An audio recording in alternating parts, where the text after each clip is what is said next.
ককুডি এসে গেছে, অশ্বিনকে থামাও, ছেড়ে দাও তাড়াতাড়ি।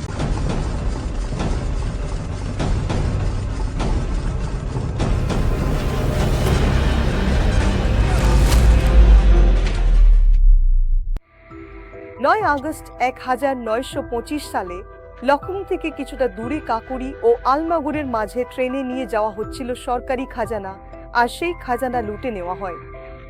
খাজানা লুটে নেওয়া লোকেরা কোনো চোর ডাকাত ছিল না, বরং তারা ছিল দেশের স্বাধীনতার জন্য জীবন দিতে প্রস্তুত তরুণেরা।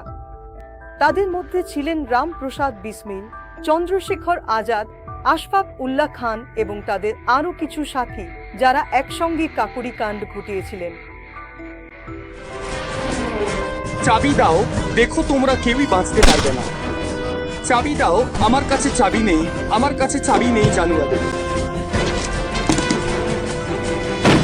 আমি সামলাচ্ছি, তুমি টাকা বের করো, যাও চল। শেষ পর্যন্ত এই তরুণ বিপ্লবীরা এই ধন লুট করে কি পেতে চেয়েছিল? ব্রিটিশ শাসনকে ভয় দেখানো, নাকি আরো কিছু? চলুন একবার ইতিহাসকে 100 বছর পেছনে নিয়ে যাই। এই গল্প শুরু হয় এক কিশোর ছেলের থেকে। সে জীবনের পথ ভুলে গিয়েছিল। আমাদের কাছে ভালো অস্ত্র নেই, আর না আছে পুঁজি। নমস্তে জি, আমি হরপ্রীত কৌর। 11 জুন 1897 সালে উত্তরপ্রদেশের এক শহর শাহজাহানপুরের খিরনিবাগ মহল্লায় এক শিশুর জন্ম হয়েছিল। নাম রাখা হয়েছিল রামপ্রসাদ। ছোটবেলায় রামপ্রসাদকে একটি স্থানীয় প্রাথমিক বিদ্যালয়ে পাঠানো হয়েছিল, কিন্তু তিনি হিন্দি শেখার জন্য খুব জিদ করছিলেন।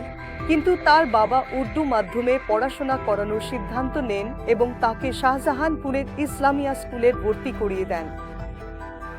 বাবা ছেলেকে পড়াশোনার জন্য পাঠিয়েছিলেন, কিন্তু ছেলে মাদ্রাসার ছাত্রদের সঙ্গে খেলতে শুরু করল এবং রোমান্টিক কবিতার বই ও সস্তা উপন্যাস পড়ার কিছু খারাপ অভ্যাসে জড়িয়ে পড়ল। যখন উর্দুতে 7ম শ্রেণীতে 2 বার ফেল করল, তখন তাকে শহরের মিশন স্কুল নামে একটি ইংরেজি স্কুলে ভর্তি করানো হলো। মিশন স্কুল থেকে 8ম শ্রেণী প্রথম বিভাগে উত্তীর্ণ হওয়ার পর তিনি শাহজাহানপুরের সরকারি স্কুলে ভর্তি হন, কিন্তু মনে গেঁথে থাকা ভাষার কারণে নিজের উপনাম বিসমিল রেখে দেন। খারাপ উপন্যাস পড়ার নেশা ছিল, কিন্তু কেনার জন্য টাকা ছিল না, যার কারণে এ বাড়িতে চুরি করতে শুরু করেছিল। কিন্তু যেখান থেকে এ বইগুলো আনত, সেই দোকানদার এটা জেনে যায়। দোকানদার এদের বাবার কাছে অভিযোগ করে, তাই এরা সেখান থেকে বই কেনা ছেড়ে দেয়। কিন্তু এই সময় এরা সিগারেট আর ভাঙের নেশাতেও আসক্ত হয়ে পড়ে। এই সিগারেট খাওয়ার এতটাই খারাপ নেশা হয়ে গিয়েছিল যে দিনে 50 থেকে 60টা সিগারেট খেয়ে ফেলত। পরিবার খুবই চিন্তিত ছিল। তখন এদের বাড়ির পাশে একটা আর্য সমাজ মন্দিরে এক মুন্সিজি থাকতেন। তিনি যখন এই কথা জানলেন, তখন বললেন, বেটা রামপ্রসাদ, উপন্যাস পড়ার শখ আছে তো, একটা বই আমিও দিচ্ছি, সেটাও পড়ো। মুন্সিজি রামপ্রসাদের হাতে দিলেন সত্য, তুলে দিলেন। এরপর রামপ্রসাদ তক্তে কম্বল পেতে ঘুমোতে শুরু করলো এবং সকাল 4টায় উঠে যেত। শুধু নেশা ছাড়াই নয়, সত্যার্থ প্রকাশ পড়ে ধর্ম আর দেশভক্তির এমন নেশা ধরল যে রাতের খাবারই ছেড়ে দিল। দিনে খাওয়ার মধ্যেও শুধু সেদ্ধ শাক আর ডালই খেত। লঙ্কা আর টক একেবারে ছেড়ে দিলেন এবং আর্য সমাজ মন্দিরে বেশিরভাগ সময় কাটাতে লাগলেন। মনে প্রশ্ন জাগতে লাগলো, আমাদের দেশ কেন পরাধীন? একদিন রামপ্রসাদের এক মুসলিম বন্ধু আশফাক উল্লাহ খান শাহজাহানপুরের আর্য সমাজ মন্দিরে তাঁর সঙ্গে দেখা করতে এলেন। আশফাক পুরনো বন্ধুকে কবিতার মেজাজে কিছু লাইন শোনালেন। কি জানে এই তামান্না, আকাঙ্ক্ষা, প্রেমের গন্তব্যে আছে, যে তামান্না হৃদয় থেকে বেরিয়ে এলো, তারপর যা দেখলাম মনে।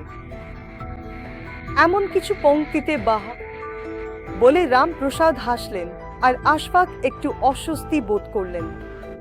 তখন কিছু না বলে রামপ্রসাদ বিসমিল বললেন, সরফিরোশি কি তামান্না আব হামারে দিলো মে হ্যায়, দেখনা হ্যায় জোর কিতনা বাজওয়ে কা তিল মে হ্যায়। এটা শুনেই আশফাক আবেগে আপ্লুত হয়ে গেলেন এবং বিসমিলকে জড়িয়ে ধরলেন।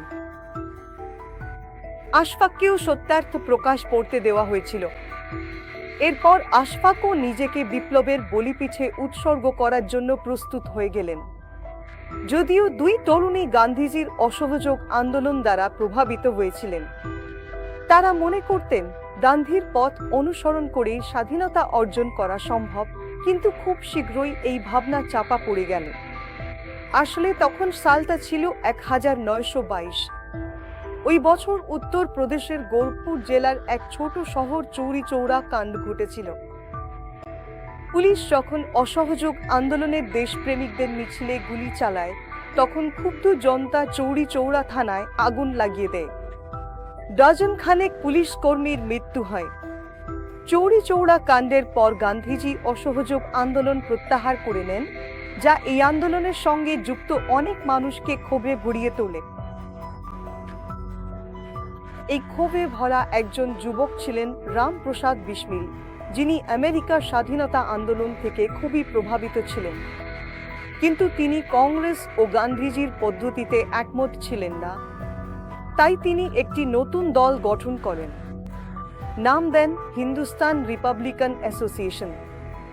বিসমিল যখন হিন্দুস্তান রিপাবলিকান অ্যাসোসিয়েশনের ম্যানিফেস্টো তৈরি করেন, সেখানে স্পষ্টভাবে লেখেন যে আমাদের উদ্দেশ্য হলো বিপ্লবের মাধ্যমে ভারতকে আমেরিকান আদলে একটি ফেডারেল রিপাবলিক বানানো।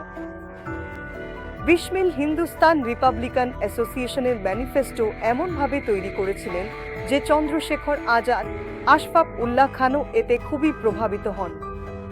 এর ফলেই বাংলা ও উত্তর ভারতের রাজ্যগুলোতে কিছু নতুন সংগঠন গড়ে ওঠে। তাদের উদ্দেশ্যও ছিল একই, স্বাধীনতা।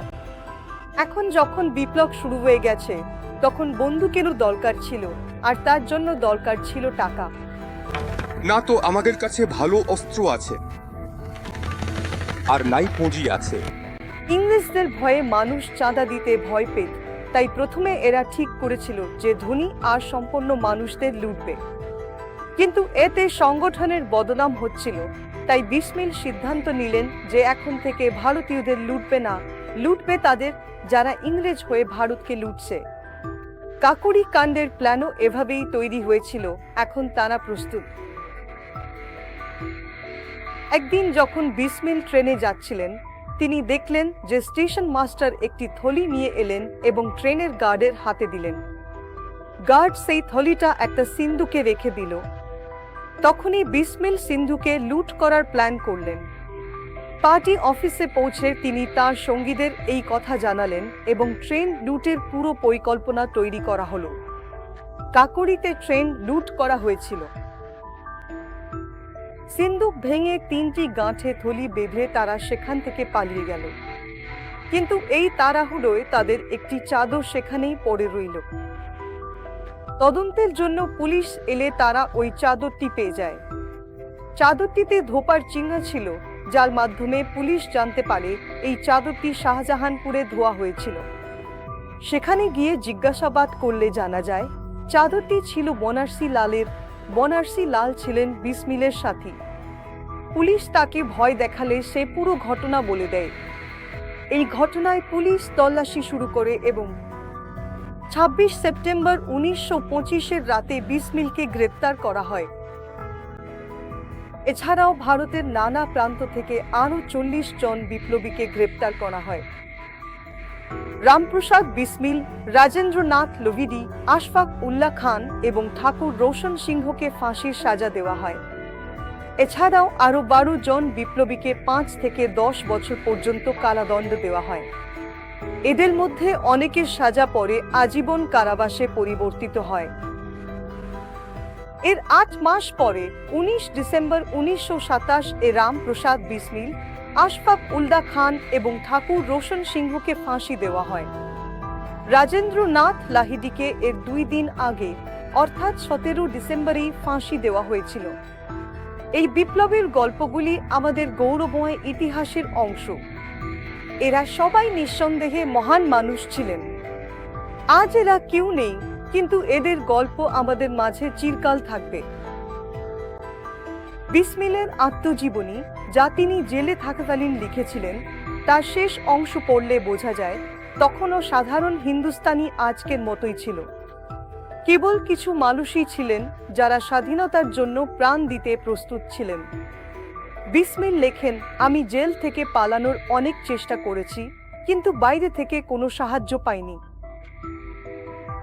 এটাই তো হৃদয়ে সবচেয়ে বেশি আঘাত দেয়, যে দেশে আমি এত বড় বিপ্লবী আন্দোলন গড়ে তুলেছিলাম, সেখান থেকেই আমাকে প্রাণ বাঁচানোর জন্য একটা রিভলভারও পাওয়া যায়নি। একজন তরুণও সাহায্য করতে আসতে পারেনি।